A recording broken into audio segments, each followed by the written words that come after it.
It's time for the Bible Geek.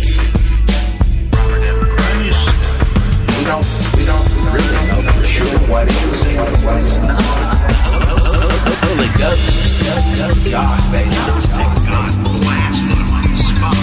Ghost, yes, friends, it's time for the Bible Geek.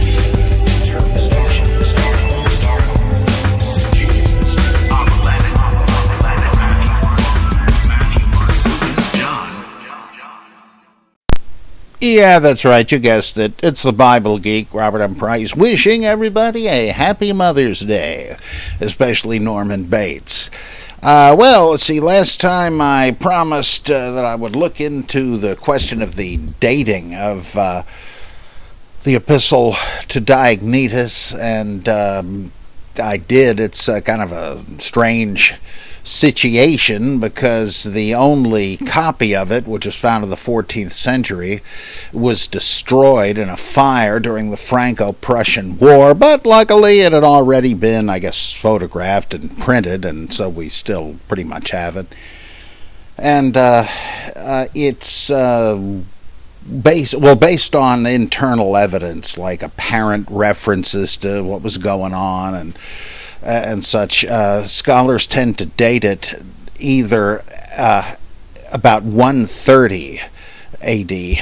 or at the very end of the 2nd century, like 190. And apparently most scholars today, whatever that's worth, tend to go with a later date. And of course the real problem here is that the book is anonymous. You'll sometimes see it referred to as the Epistle of Mathetes to Diognetus, but that's just fill in a blank. It only means disciple.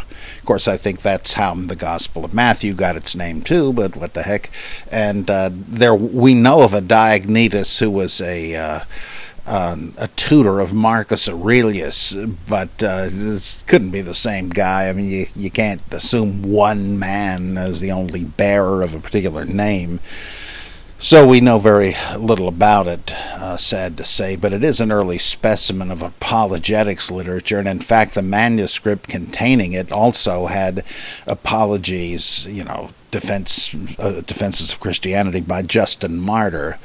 I think Edgar Goodspeed ventured that the fragment we have of the Apology of Aristides, if I've got the right 2nd century apologist, would fit in perfectly with the couple of lines worth of gap that existed in the manuscript of the Epistle to Diognetus, and therefore he suggested that it was perhaps, if you put the puzzle pieces together, it was perhaps the whole text of the Apology of Aristides, aka the Epistle to Diognetus. So who the heck knows? But I guess there's no real reason to think it's much later, and that was the issue last time when we talked about it. Okay, here's one from Franco Tomasi. He says, although Reza Aslan very clearly revived most of Brandon's theses in his Zealot, The Life and Times of Jesus of Nazareth, still he failed to acknowledge this very fact. To my great surprise, he declares instead his debt to John Myers in the notes to the introduction. And reserves to Brandon no more than a few marginal notes. Isn't this astonishing? What do you make of it? I made a reference to this bizarreness in my book.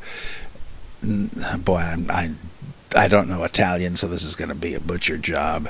Non se Cristo ci tenga, something like that, on page 217.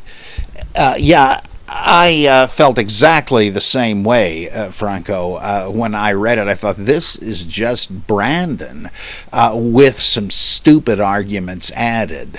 And he doesn't even, as you say, give credit to Brandon, who we know he read, because of this, like, as you say, this marginal reference to him on some marginal topic, not even the main thesis of the book, some other thing Brandon says somewhere. And I can only chalk it up to what's called the anxiety of influence, that writers like to make their own work appear as original as possible and to minimize their debt to their sources. But this is really an outrageous case of that. I've got no respect for those who do this. Okay, now I am given permission to do some German accents from Chris, since he is part German. One of the common criticisms I hear about the Bible is that it commands a victim to marry her rapist. The passages are usually quoted from Deuteronomy and the King James Bible. The translations vary widely depending on the version you are reading. I don't read Greek or Hebrew, but from several discussion boards it seems these are actually meant as follows. Deuteronomy 22 through 24 is talking about an affair, and they are both killed. The conclusion is adultery is forbidden by pain of death, which is actually repeating the Ten Commandments. Well, let's actually read that one. And I came prepared with my Bible. So that's Deuteronomy 22 through 24. If a man is found lying with the wife of another man, both of them shall die, the man who lay with the woman and the woman. So you shall purge the evil from Israel. One more. If there is a betrothed virgin, and a man meets her in the city and lies with her, then you shall bring them both out to the gate of that city, and shall stone them to death with stones. The young woman, because she did not cry for help, though she was in the city, where people could hurt her, and the man, because he violated his neighbor's wife. So you shall purge the evil from the midst of you. Okay, yeah, that's betrothal was a little more than engagement is with us. I've heard it described. I don't exactly understand this, but it was kind of more than engagement, but less than marriage. And yet later on, the scribes figured that it really wasn't wrong for a betrothed couple to have sex, especially in Judea, where there was this somehow figured into fears that Roman soldiers would otherwise rape these women. But again, I don't know much about that. Okay, then Deuteronomy 22:25 specifically mentions force being used, and only the rapist is killed. In this case, it specifically says she has no sin. Yeah, that's the very next verse. But if in the open country a man meets a young woman who is betrothed, and the man seizes her and lies with her, then only the man who lay with her shall die. But to the young woman you shall do nothing. In the young woman there is no offense punishable by death, for this case is like that of a man attacking and murdering his neighbor. Because he came upon her in the open country, and though the betrothed young woman cried for help, there was no one to rescue her. Yeah, right, okay. Then Deuteronomy 22:28 through 30 is talking about premarital sex, and the man has to marry the woman and can never divorce her. The money was paying her dowry, which was customary at the time. It specifies the woman is unpromised because it would be adultery otherwise. Okay, here's that passage. If a man meets a virgin who is not betrothed and seizes her and lies with her, and they are found, then the man who lay with her shall give to the father of the young woman 50 shekels of silver, and she shall be his wife, because he has violated her. He may not put her away all his days. Yeah, that's incredible, ain't it?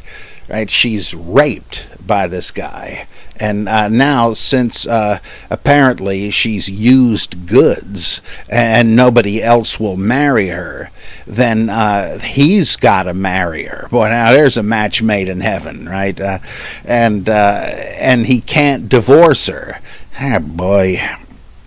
And of course the real issue here is the property rights of her father, because he can't be cheated out of the bride price he would receive from a legitimate suitor, right? So he's got to get the bucks, and he's relieved of the burden of having to provide for his daughter. This seems pretty heartless, right? But at least they're not killing her for being raped, as in certain countries today.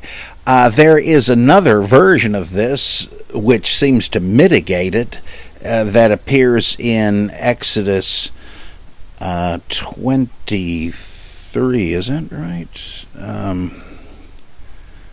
Oh boy, I've got the right page, but here we go. 22, verse 16. If a man seduces a virgin who is not betrothed and lies with her, he shall give the marriage present for her and make her his wife. If her husband, so we're talking about a shotgun wedding here, right? Not a rape. If her father utterly refuses to give her to him, he shall pay money equivalent to the marriage present for virgins. So you get that in this one. She's seduced. This is premarital sex, the way it's usually thought of, and not a rape. And, the code of the hills, you are married. And dad is getting the bride price. But if the guy is such a skunk that the father cannot in good conscience hand over his daughter to him, so there's some concern for her shown in this version, then okay, she stays with dad and he's got to feed her, but at least he's getting that bride price. And of course this implies, he can't marry her off to anybody else. Nobody will be interested in anything but a virgin. Mint condition, as they say. So this one's a little bit less bad than the one before, I suppose. And then Chris says, I'd like to point out that male victims of rape are never mentioned, as the man is always assumed to have agency regarding sex. I would kind of guess that usually that's the case, but, how naive am I? Okay. Oh boy, this is going to be fun. A little autobiography, such as I solicit from Bible Geek listeners. This is Robert the Almost Physicist. Since it is my first time writing to you, I thought I should give a little background on myself so you know who I am. I was baptized in a Presbyterian church in Grand Rapids, Michigan, but I stopped going to church when I was around 8 years old. Family lore is that the instigation for this was that I was unable to believe in the resurrection. Headed for hell, are you? I'm sorry. Honestly, all I remember from that time is that I used to spend the service drawing dinosaurs in the church bulletin. Yeah, it takes me back to the time I went with a friend of mine to his family's Presbyterian church down in Athens, Georgia, and it was funny the way the church, the service, contained in the bulletin was set up formally. It says, we worship together, we make our offering, and so forth. And at the end of it, it says, we go forth to serve. And I penciled in lunch. Anyhow, sorry. Let's say dinosaurs, yeah. Anyway, around this time, I became an agnostic believer in God, and this rejection of faith from me touched off my dad's quest for the historical Jesus. In the course of this, he became born again as an atheist. He had previously rejected the Christian Reformed Church while going to Calvin College, and I joined him on the road to hell. I had flirtations with Gnosticism and Buddhist meditation in college. This did not lead me to enlightenment, but the meditation solved some sleep issues I had, so it was worth it. However, at the same time, I began to study physics, and as I continued into a PhD program, of which I'm in the 5th year now, I found that the mysteries of nature were enough for my puny ape brain, and I had no need for anything mystical outside the material world. The first book I read of yours was The Incredible Shrinking Son of Man, which I plucked off my dad's bookshelf a few years ago and devoured in a matter of days. But my most recent interest in early Christianity was touched off when a Richard Carrier video was suggested to me by YouTube after I had watched umpteen Christopher Hitchens videos. I read his books, Richard's books, Proving History and On the Historicity of Jesus, and my own quest for the history of the Bible was ignited. Somehow I found your Bible Geek podcast, which leads me finally to my questions. I'm interested how the Ishtar Tammuz and Isis Osiris myths factor into the development of proto-Christianity. Am I correct in viewing these as basically the same myth? I think so. Is it possible that descendants of the Jewish diaspora maintained a veneration of the Ishtar Tammuz myth into the turn of the millennium? Am I correct that the Isis-Osiris myth was popular around the 1st centuries BC and AD? Yep. If the previous two questions have an affirmative answer, could the worshippers of Ishtar/Tammuz have practiced alongside those of Isis and Osiris, perhaps in the same communities? And if this is the case, could this have been a mode of transmission of the Osiris mystery religion into a strain of Judaism? Is it possible to reconcile the idea that I gleaned from reading The Great Angel, Margaret Barker, that Jesus was viewed as some kind of manifestation of Yahweh with the Jesus myths incorporation of elements from Ishtar, Tammuz, Isis, Osiris, and the Osiris mystery religion? Could the figure of Jesus as Yahweh and the Christ as resurrected Osiris, Tammuz, have been as one-time separate figures that were fused into Jesus-Christ, as I believe you suggested? How does Philo and how do Philo and the communities of Alexandria, which I understand to have been a very cosmopolitan city where many ideas mixed, factor into all of this? Well, in my view, the myth is essentially the same, and there are even other instances of it. Baal and Anat, and Attis and Cybele, or Cybele, take your pick. I think that this was, or then Aphrodite and Adonis. I think that this was a very popular myth, that it originated as a commemoration or a reenactment of the death and resurrection of nature, and that the original god involved was the vicar of the god on earth, the king, or the consort of the queen, depending on who was actually in the driver's seat, and that originally, as James Fraser said, the king or consort was actually killed and then replaced with a new one. But it's not too hard to imagine that before long they decided to have a surrogate, some commoner or prisoner who became king for a day, or the fool king, and was technically made king long enough to sacrifice his life, and then the regular king/consort resumed the throne. And so I think all of these myths are pretty much that. Now, how did they become mystery religions, where the point was no longer really about the regeneration of vegetation every year? Well, that's not too tough to figure out, because in the Hellenistic age there was a huge musical chairs game going on with people moving all over the empire. People who were prisoners of wars and became slaves or merchants or missionaries or various others would find themselves living away from home and in urban areas. And they would naturally gravitate to conventicles of people from the same area. And of course the big figurehead for that, the magnet that would attract them for ethnic solidarity, would be the religion they held back home. That's partly what a cult is, a transplanted religion from another culture. And these Eastern religions or Oriental religions caught on in the West, in the Roman Empire, and there were these transplant people, but also outsiders who had never heard of this before, were attracted to these religions, just as many Westerners are attracted to Hinduism and Buddhism and stuff today. I mean, the same phenomenon. Well, once these religions had been, or these myths had been transplanted into an urban setting, the agricultural aspect of it became irrelevant. And the mystery religion, that is the initiation religion, that's what it means, mysterion, the initiation rite, it became a kind of rite of passage for the individual initiate.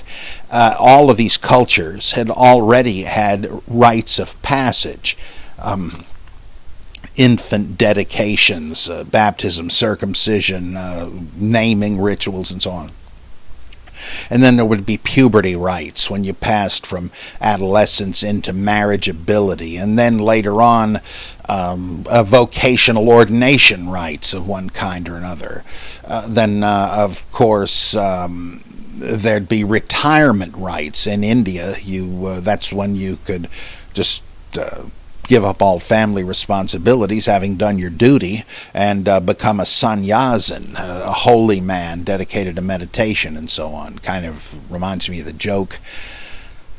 The kid sees his grandfather on a park bench avidly reading the Bible and religious tracts, and he goes home and asks his mom, what's Grandpa doing? And she said, he's cramming for his finals. Well, yeah, I guess that's what they were doing. And then when you died, of course, there would be funeral rites. In Tibet, the funeral rite with the Book of the Dead would be to usher you into your next incarnation or into ultimate liberation.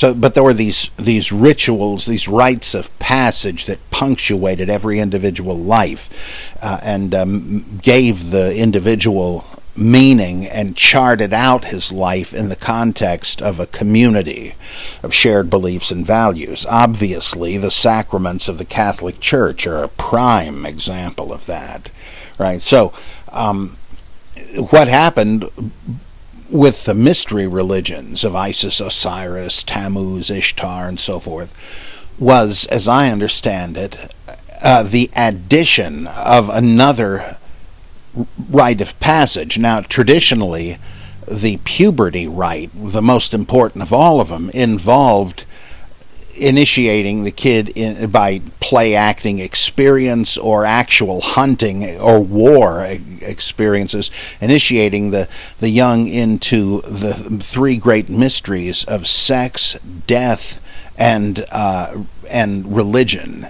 You would have had a kid version, like you'd have known about Santa Claus, and now you find out the real meaning of Christmas is the nativity of Jesus, right? When you're a kid, you think Easter is about the Easter bunny, but then you grow up and you learn about the resurrection of Jesus. Well, yeah, it was pretty easy to graft on the death and resurrection of the fertility god to this framework. Now you learned about an inner esoteric significance of the dying and rising God, that in his victory against Moat, the death monster, or whoever, he had Mithras slaying the cosmic bull, whatever, he had won salvation for the world, and you only need patch yourself into it through a ritual initiation, symbolically recapping what he did. Hence baptism in early Christianity, right? You're dying and rising with Christ. If you were a member of the Hercules religion, you would don a lion's pelt, as Hercules had donned the mane of the Nemean lion after he killed it. And with Attis and Mithras, though there's some debate about this, they practiced the Creobolium and the Taurobolium, originally hunters' rites. But the idea was that you would get into a pit with a grating on top of it, crisscross bars, and then they would lead out onto it a sheep if it was the Creobolium, a bull if it was the Taurobolium. They would slit its throat, and you would be baptized in the blood. Have you been washed in the blood, brother? And so forth. You might think of the myth of Siegfried. He disembowels Fafnir the dragon, and is by digging a pit in the roadway that the dragon is known to slither down, and he comes out of it with sword swinging and guts the dragon from underneath, and bathes in its blood and gains invulnerability, right? That story. You wonder if that had some mystery religion connotation, but anyhow, that's what happened with the mystery religions, and they are so similar all over the Mediterranean that it's like, I guess you can take your pick as to whether you think one of them caught on all over the place, and they just changed the name gradually to something that made more sense locally, and that could well have happened. Dispersion hypothesis. Or it may be that given that people back at the time when the dying and rising of the gods symbolized the renewal of nature, well, everybody had a stake in that. So it may well be that people just spontaneously came up with that many times, many places. Now, how would this connect with Jesus as a kind of a latter-day theophany or avatar of Yahweh or Jehovah? Because I think it did. Now, here, you could just say that, well, many different early Christian currents emptied out into the same river, as Burton Mack persuasively argues, and so that you have what I call the Jesus mystery religion merging with with other forms of Jewish and pagan Christian belief, and that might include this theophany thing. But you may not have to choose at all, because now it may be that these ideas entered Judaism because of the diaspora or the general cosmopolitanism of it. You wouldn't, even if Jews borrowed these ideas from pagan neighbors in Palestine, now they wouldn't have had to have gone outside of it, because we know these things were all over the place. In fact, in the Dura Europa synagogue from I think the 2nd century, there are mosaics featuring Hercules and Zeus in a chariot riding through the zodiac. And this is in a synagogue. There's an ancient sarcophagus that has both the menorah from Judaism and the wheel of the dancing Attis, a resurrected Phrygian god, and so on. So we know from the books of the Maccabees that there were plenty of Jews who worshipped Dionysus during the Seleucid reign in Palestine. So yeah, there's no real problem. We know from Ezekiel that hundreds of years before, the daughters of Jerusalem were venerating Tammuz and ritually mourning for his death annually. And so, there's this idea that Judaism was hermetically sealed off from paganism. That's just based on Orthodox Jewish apologetics that come in handy for Christian apologetics, but it's absurd historically. Now, I would think that there, as I say, is another alternative, namely that Yahweh himself had been a dying and rising God already, that this was part of the sacred kingship myth, the royal ideology, as it's sometimes called, which they shared in common with the adjacent monarchies, Babylon, Canaan, and so on, where the king, the one now worshipped as king of the gods, Marduk, Baal, whoever, won his throne by defeating a monster, a dragon, etc., usually the sea, understood as the forces of chaos personified, and then is hailed as the new king of the gods by all his fellows, and from the remains of the monsters he creates the world. Well, one part of that was that the heroic young warrior god was killed by his foe, but then was raised from the dead, perhaps fighting his way free of the innards of the monster that had swallowed him, like Marduk and so forth. And Baal, he was rescued from death by Anat. Often the god's consort was the one that rescued him. And I think that if we had enough documentation, we would find an ancient Israelite version of that too, in which Yahweh had been killed by Leviathan / Rahab, but then rose from the dead and defeated the dragons and created the world and was enthroned. As I believe Geo Widengren, the great Swedish scholar of comparative religion, pointed out, there is a psalm in which there's several of them when it says, "Awake, why sleepest thou, O Yahweh?"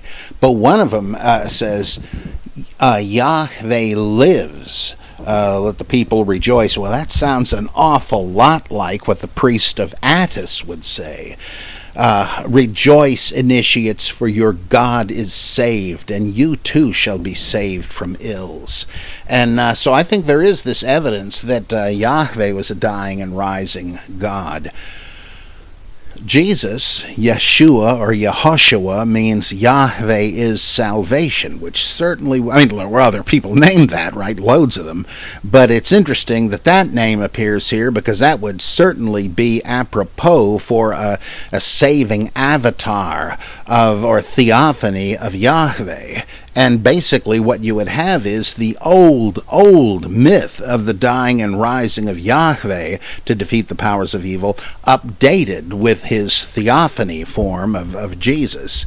So really, you needn't even posit that syncretistic Jews had borrowed this stuff from pagan neighbors. They seem to have had their own version of it for a long time, and and as Barker says, the Deuteronomic reform tried to rationalize and to some degree demythologize the old, you might say, pre-canonical beliefs, but they continued among the common people for centuries, and I think that's what happened, and I think that's how the two things fit hand in glove. Jesus is the avatar of Jehovah, and the dying and rising God myth ubiquitous in the ancient Mediterranean world.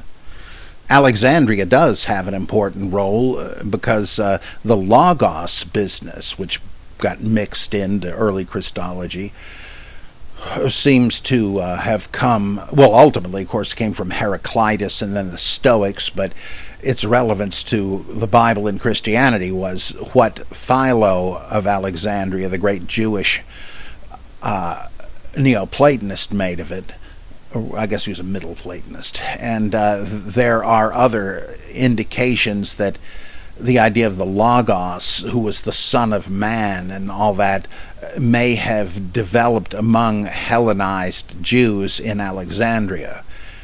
G. Gordon Rylance discusses this in a fascinating way in his books on the origins of Christianity and so forth. So I admire your breadth of interest there with physics and with Christian origins and who knows what all else. So thanks for writing, fellow Robert. Let's see here.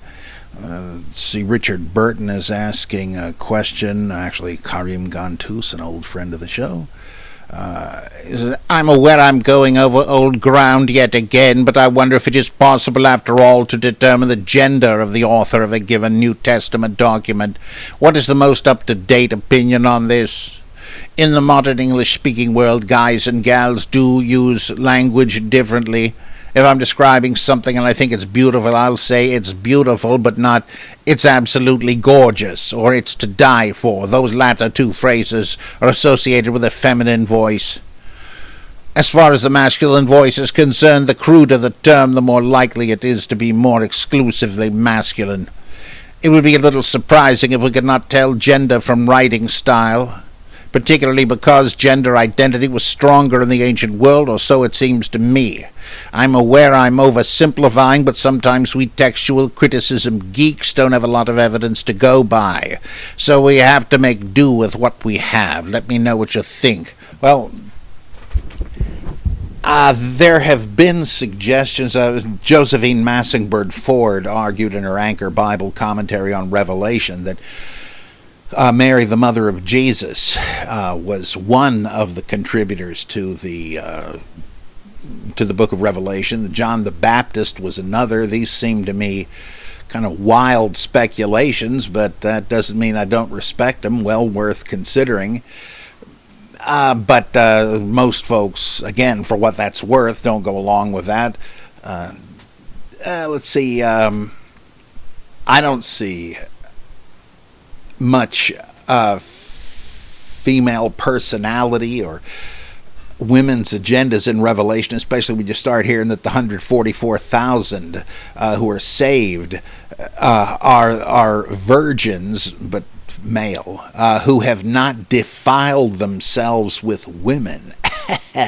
And it sounds kind of masculine to me, male priests and so forth. It's been argued that the author of Luke Acts was a woman. Randall Helms argued that in a New Testament introduction he did. I thought that myself for a while before I did my dissertation, The Widow Traditions in Luke Acts. And once I did the research for that, I concluded that though Luke and Acts do have bits of tradition, stories, names, etc., from the order of consecrated widows and virgins in the 2nd century church, they have been domesticated and rewritten by male chauvinists who did not like the idea of women preaching or baptizing or teaching. So though we do have bits that come from women's communities in Acts, in their present form, they've been hijacked. I guess along with Nietzsche, I would say that you have a kind of feminine ethical stance in the Sermon on the Mount. But then again, that doesn't mean that it was a woman who wrote this. It might have been, but I kind of doubt it, especially given the Matthean situation in formative Judaism, where it's a little hard to imagine women being authoritative teachers, such as whoever wrote the Gospel of Matthew was.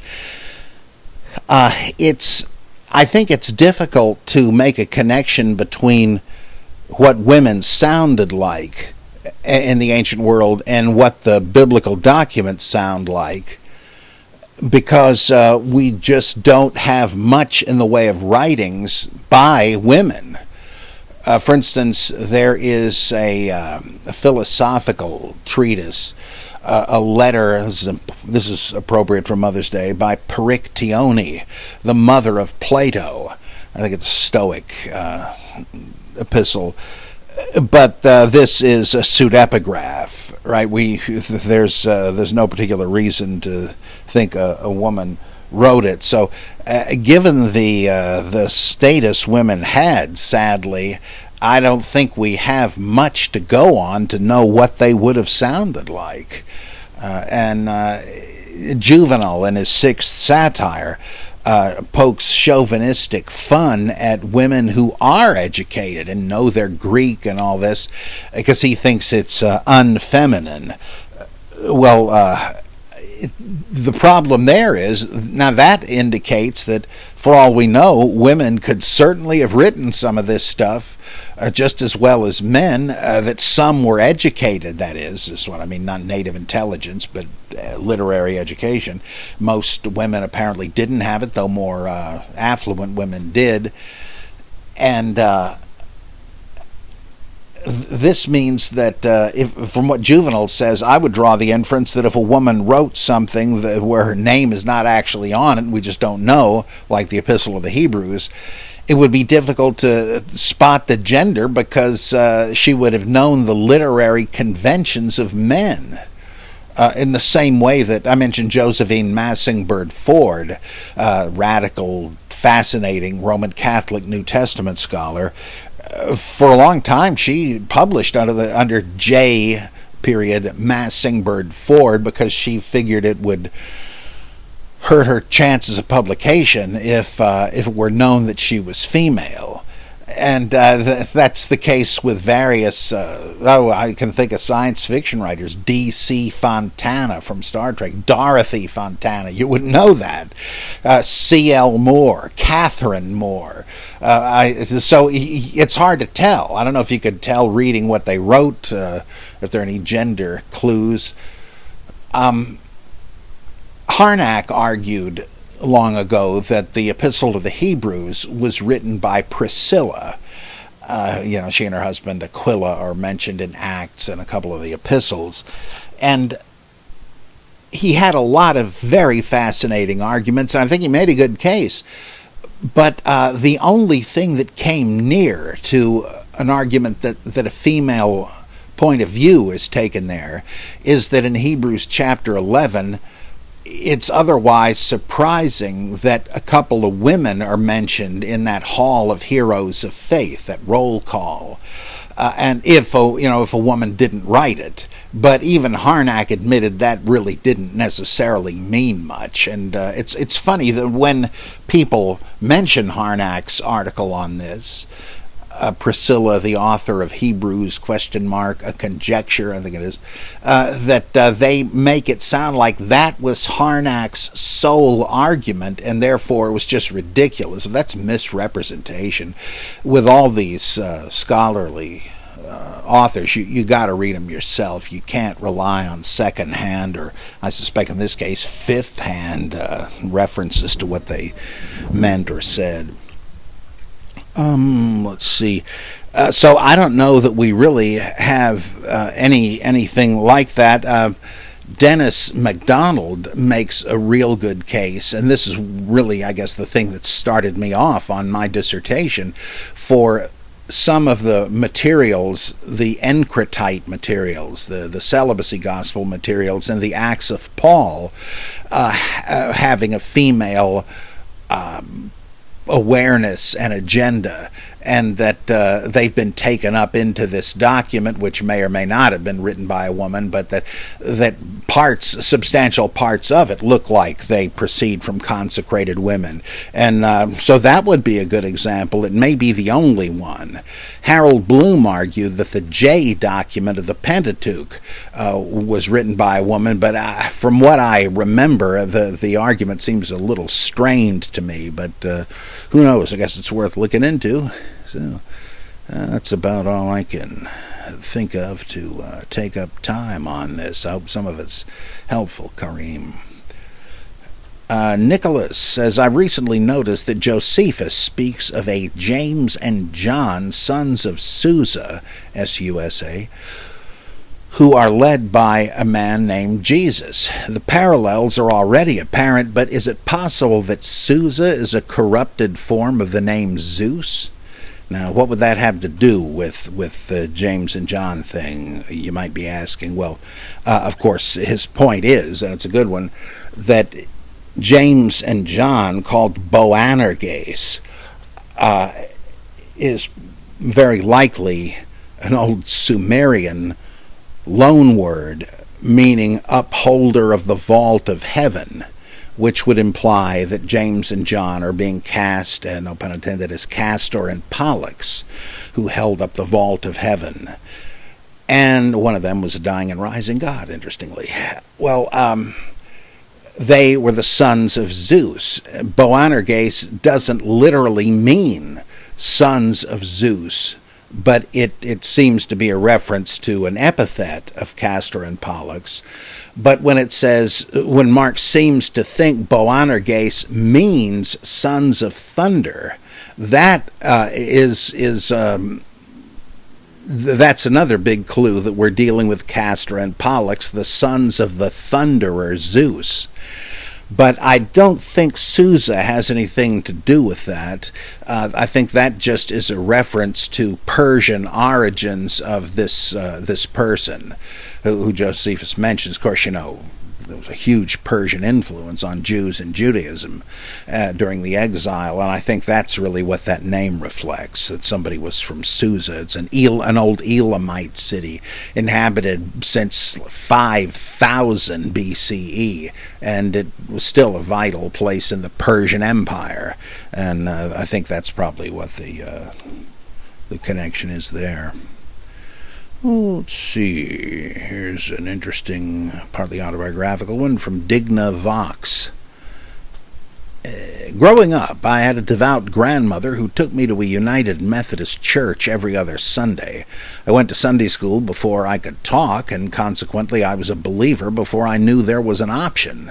I was involved in my youth group, went on mission trips and retreats, and even had a spiritual experience when I was 14 that led me to believe I had been called to do something special for God.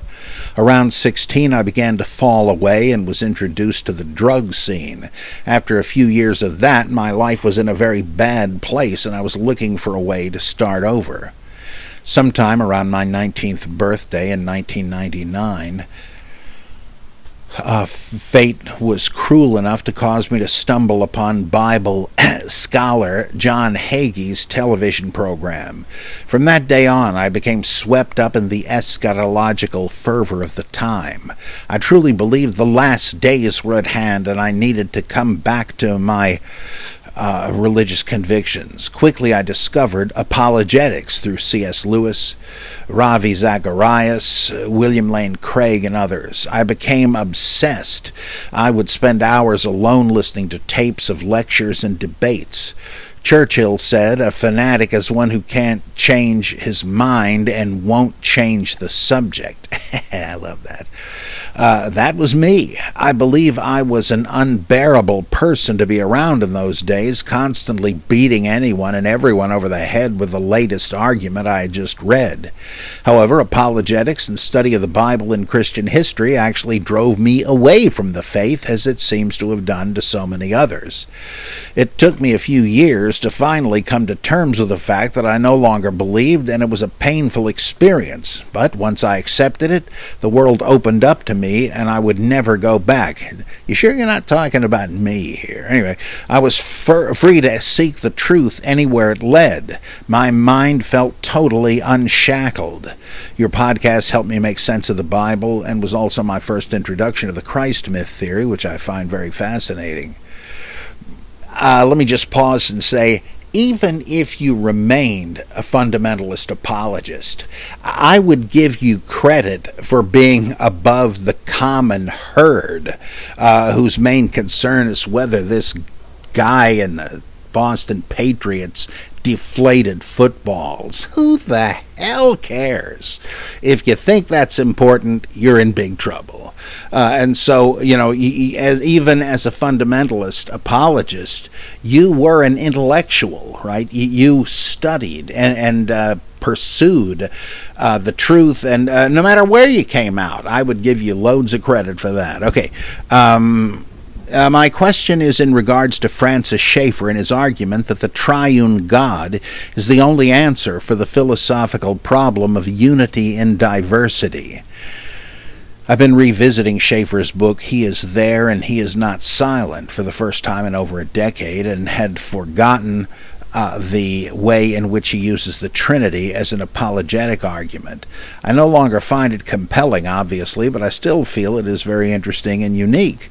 It seems as though you may have still been a believer when Schaefer was making these arguments. Yes, that's right. I love that book. And I would love to know what you thought of him and his philosophy then and now. In your mind, how does he compare to other apologists?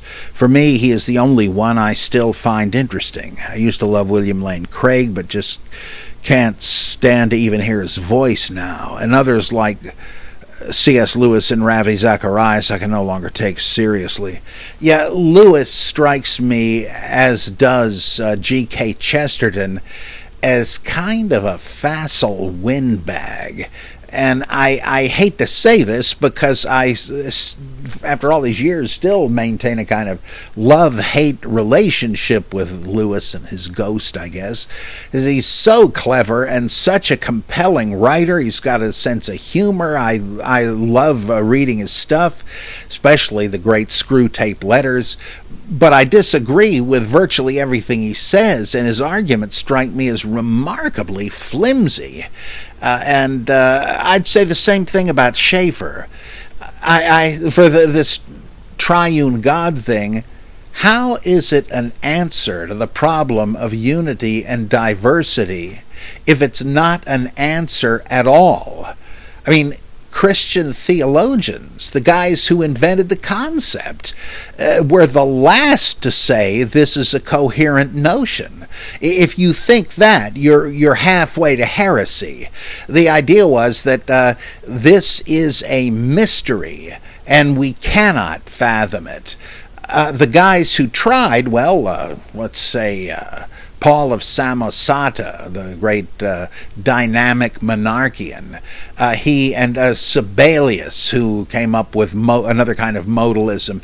These guys figured they had it because they said, all right, how about this? There's one God who appears or acts or reveals himself in three different ways, but it's really one God. Well, that's modalism. And when you hear people try to explain the Trinity as the three forms of H2O, that it's liquid water, it's solid ice, it's gaseous steam, that's modalism. That's not Trinitarianism. Roscellinus of York and others much later said, well, what the heck? Let's just be tritheists. Yes, there's a oneness shared in common by Father, Son, and Spirit, but it's purely nominal. I think I've got the right word there. It's like a category. Larry, Moe, and Curly share the essence of being stooges. The Three Musketeers share the essence of musketeerness, but they're three different guys in both cases. The ghostly trio in Casper, right? The three of them, and they're the same sort of thing. They're all made of ectoplasm, but that just means they're in the same category, right? Tom, Dick, and Harry. They're all men.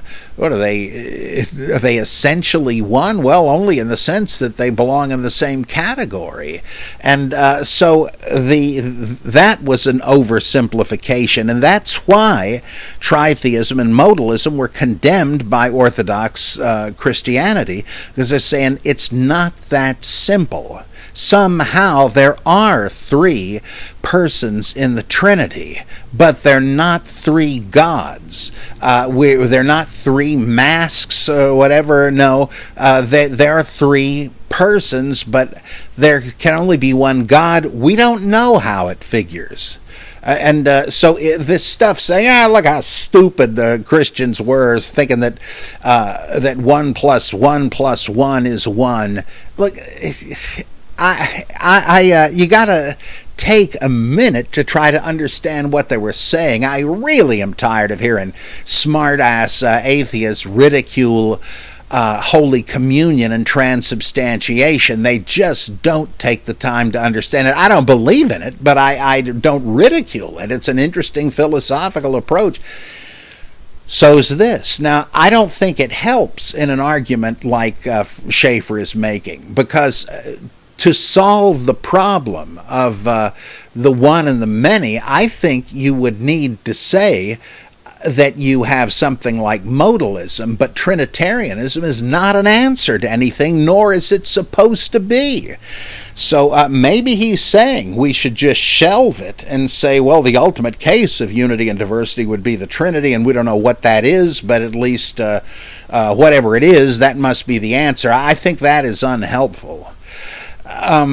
So now, right, I'm saying they could be right about the Trinity being a divine mystery. It sure wouldn't be surprising, right, if an infinite and eternal entity went way beyond the feeble faculties of mortals to fathom, right? I mean, that's not the problem.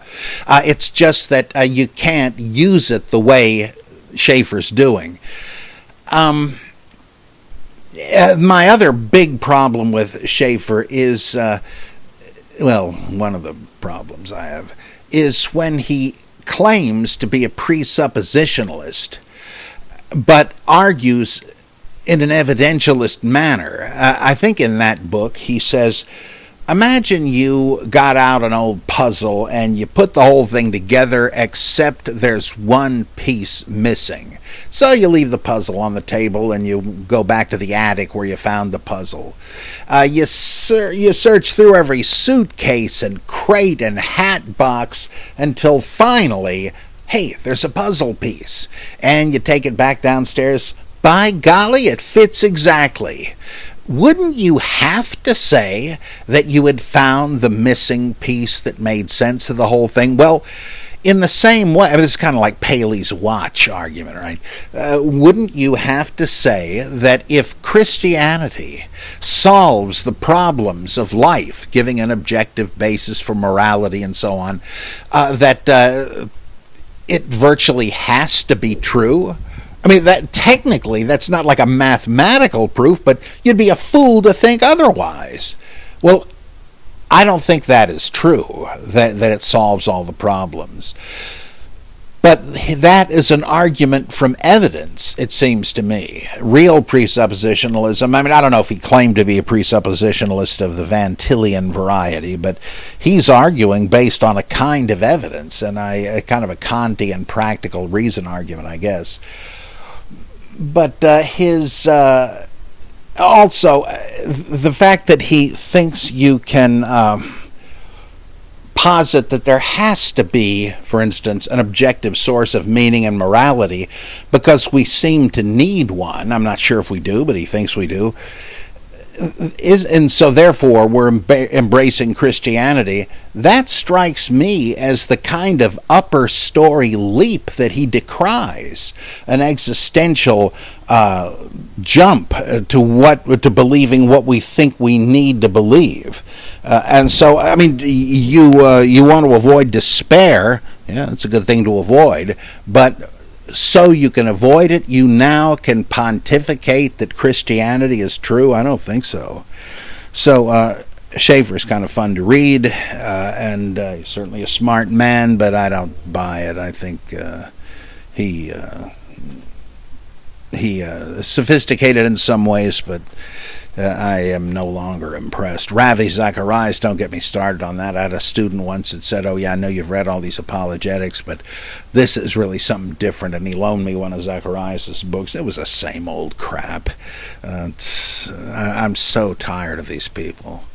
They're just spin doctors. I can't stand hearing blatant spin doctors for political candidates. Oh yes, I know my candidate got only one vote in the Slobovia primary, but he really won if you see it the way I did. Get out of here. It's the same thing with this. Just pitch men trying to sell a product. One more. This would come from, boy, this is a long one, from Jackson Lee. And let's see what he says. In an informal debate with a Christian, I was asked what further information I would wish we had about Paul. I said I would really like to have a gospel of Paul so that we could know more about what Paul believed. The Christian answer is that we already know Paul's gospel because we have the canonical gospels, and Paul confirmed he had the correct gospel by speaking to the disciples when he visited Jerusalem. When I read the description of this visit to Jerusalem, I conclude that Paul is talking about two gospels, one of the circumcised and one for the uncircumcised. The meeting is described in Galatians 2. On the contrary, when they saw that I had been entrusted with the gospel for the uncircumcised, just as Peter had been entrusted with the gospel for the circumcised, for he who worked through Peter, making him an apostle to the circumcised, also worked through me in sending me to the Gentiles. And when James and Cephas and John, who were acknowledged pillars, recognized the grace that had been given to me, they gave to Barnabas and me the right hand of fellowship, agreeing that we should go to the Gentiles and they to the circumcised. My thoughts are that it certainly seems possible that Paul had a different gospel, since he claims to have received it from a heavenly vision of Jesus. The Christian response is that they were preaching the same thing, but for different audiences. This doesn't seem right to me for a number of reasons. Yeah, I have to admit it's not implausible to suggest that one has a gospel mission to one group and another to the other group. That's not impossible, though in the same epistle we read, if anybody brings another gospel than the one I preached to you, let him be damned. Not that there actually is another gospel, but some pretend, etc.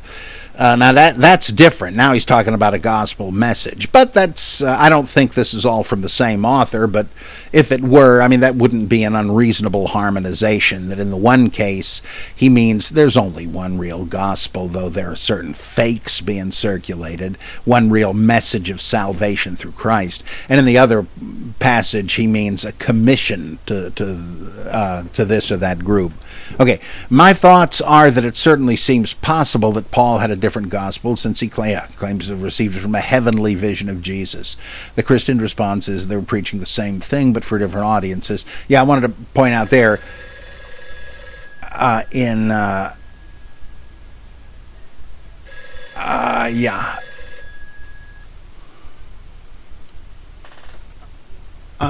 just had a phone call there, sorry.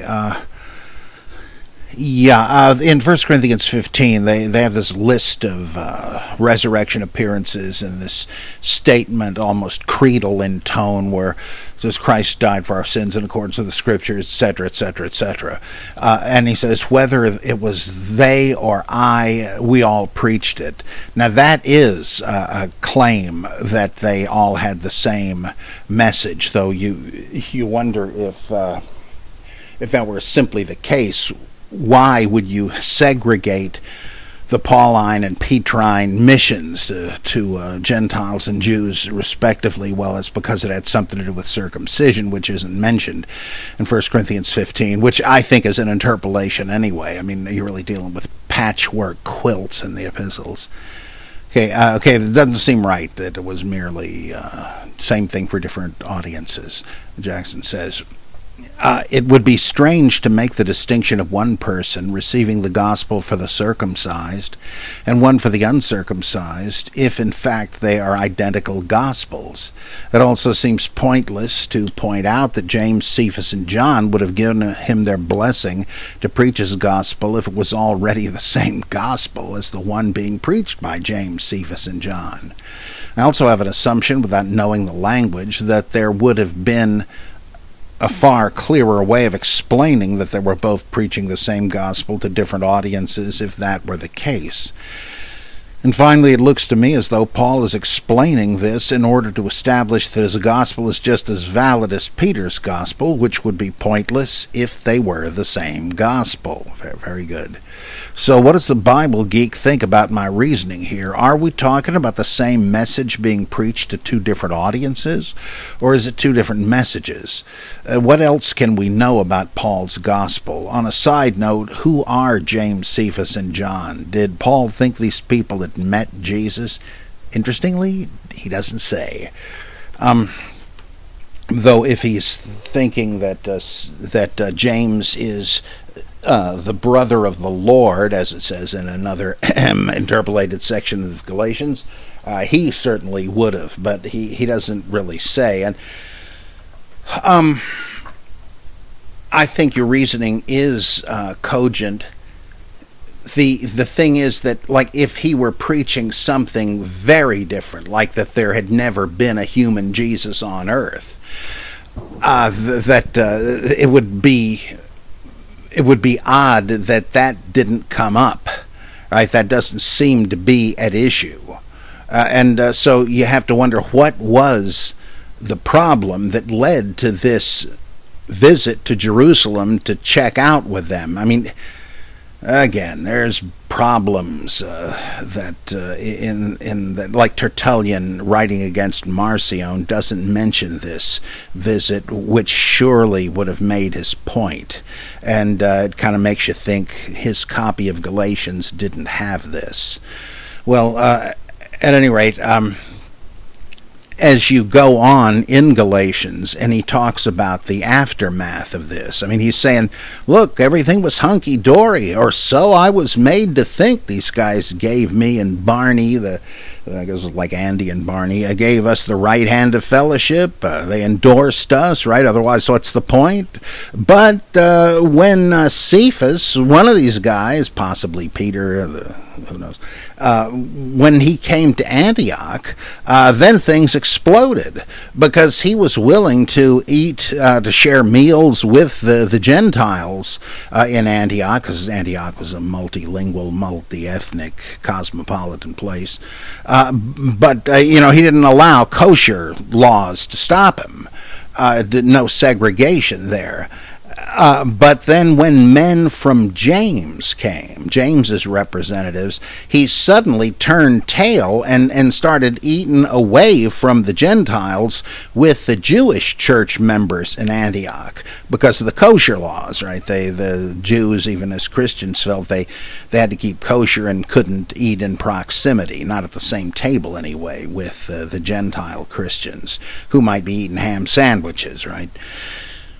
And he says, he said he boiled over when he saw this and stood up in the middle of the dining room and says to Peter, Cephas, where do you get off? You, a Jew, are living like a Gentile, and you dare to Judaize the Gentiles. That's actually the word, Judaizo.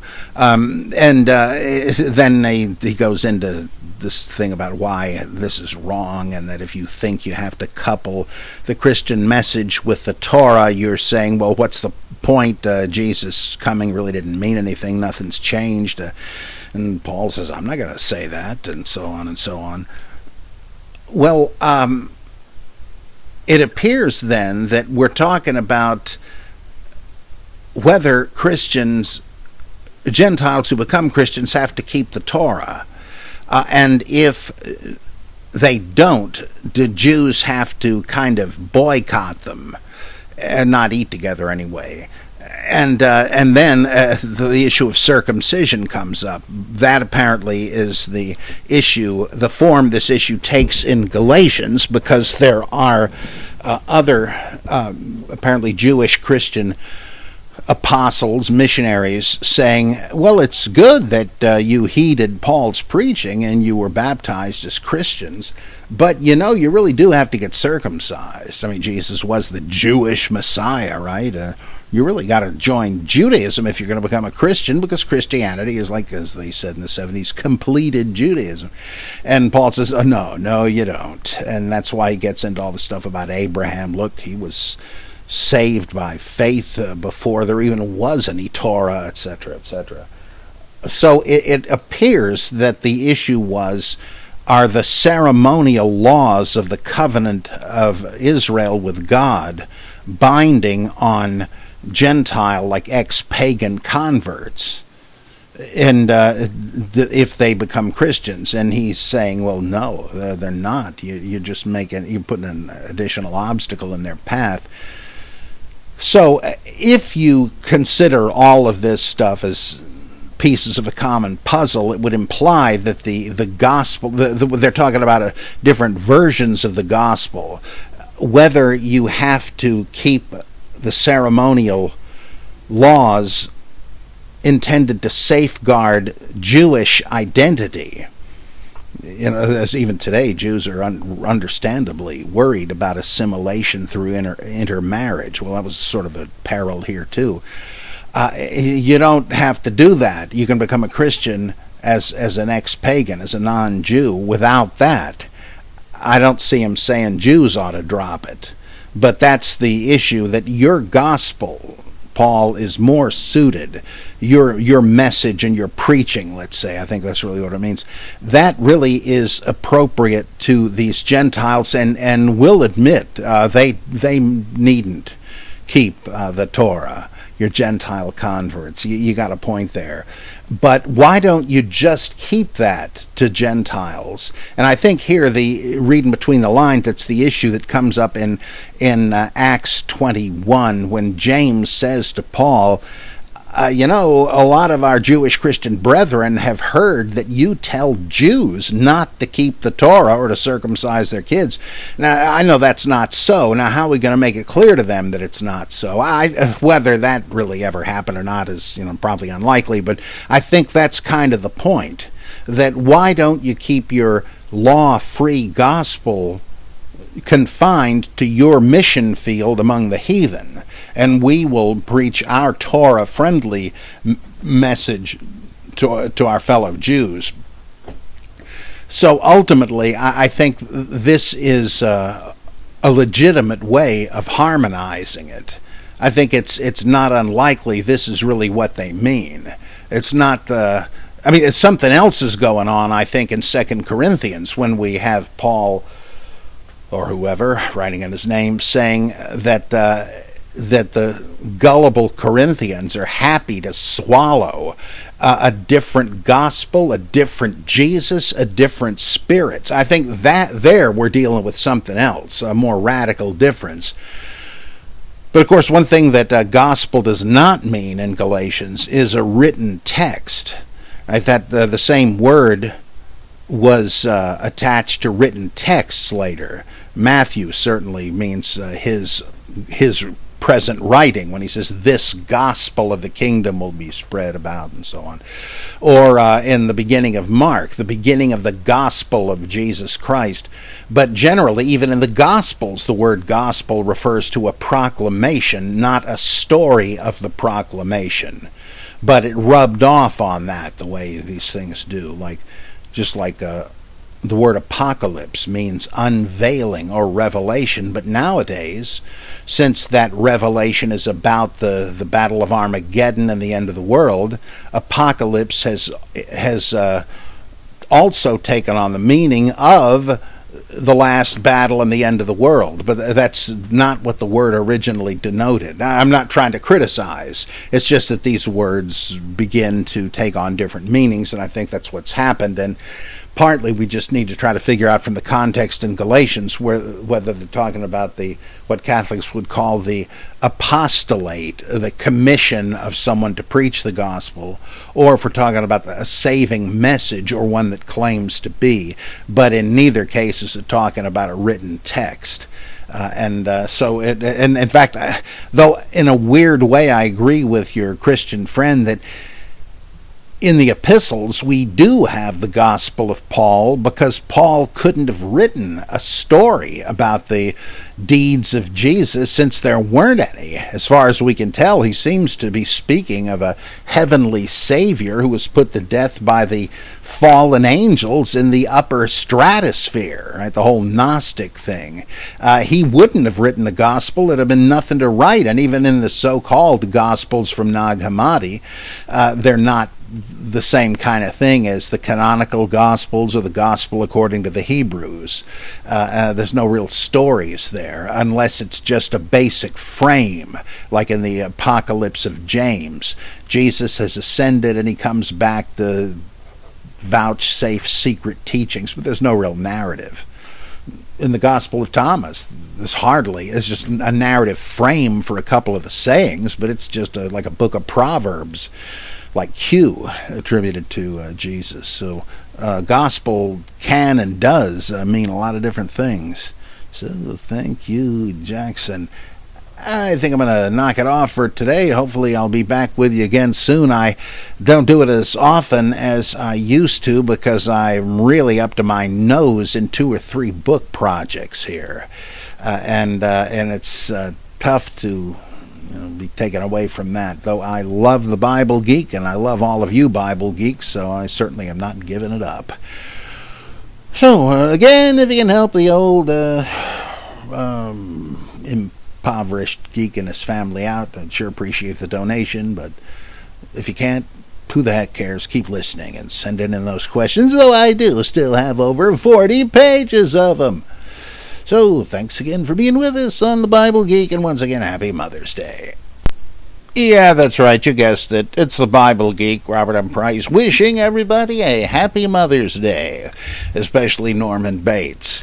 Well, let's see, last time I promised that I would look into the question of the dating of the Epistle to Diognetus, and I did. It's kind of a strange situation because the only copy of it, which was found in the 14th century, was destroyed in a fire during the Franco-Prussian War, but luckily it had already been, I guess, photographed and printed, and so we still pretty much have it.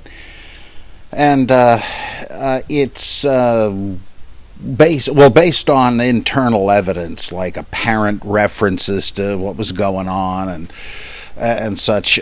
Scholars tend to date it either about 130 A.D.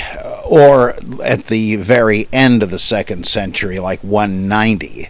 And apparently most scholars today, whatever that's worth, tend to go with a later date. And of course the real problem here is that the book is anonymous. You'll sometimes see it referred to as the Epistle of Mathetes to Diognetus, but that's just filling a blank. It only means disciple.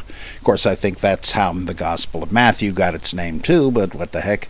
And we know of a Diognetus who was a tutor of Marcus Aurelius, but this couldn't be the same guy. I mean, you can't assume one man as the only bearer of a particular name. So we know very little about it, sad to say, but it is an early specimen of apologetics literature, and in fact the manuscript containing it also had apologies, defense